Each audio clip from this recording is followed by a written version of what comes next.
Una vez más, un orgullo acompañar en este concierto de hermosas canciones a mi gran amigo Lorenzo Villanueva Gaspar, el sentimental chihuaquito serreño, más conquistador que nunca, con el conjunto Sol Naciente de Carampa, desde Víctor Fajardo, Ayacucho.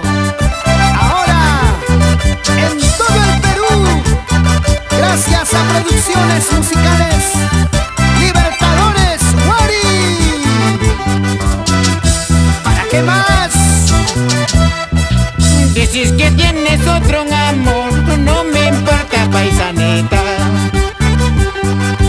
Solo quiero que me digas si tú te casas por cariño o si tú te casas por cariño. Cierto será que te cases por un cariño, por un amor, o será solamente por un traje de ilusión, o por un traje de ilusión. Así es la vida. Hay ilusiones que maltratan y hacen tomar fatales decisiones.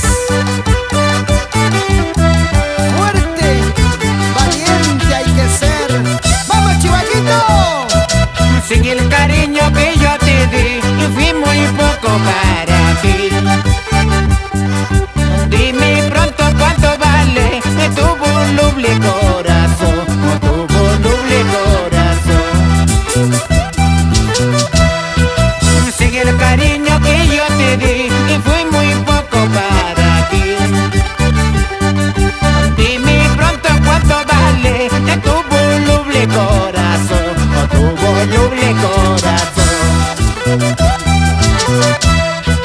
Como soy bien perdedor, yo te digo con razón, porque una boda sin cariño es el camino a la traición. Como soy bien perdedor, yo te digo con razón, porque una boda sin cariño es el camino a la traición. Tú lo has dicho, chihuaquito. Hay que tener cuidado de la traición. ¡Ay! Vamos, Juan de Dios Chauca, con esa primera guitarra, ese requinto, hombre. Que suene ese bajo, Andrés Campos Porras. El teclado de Raúl Campos Enciso. La batería de Leo López. Vamos, Víctor Pariona. Apoyo de profesionales para el sentimiento.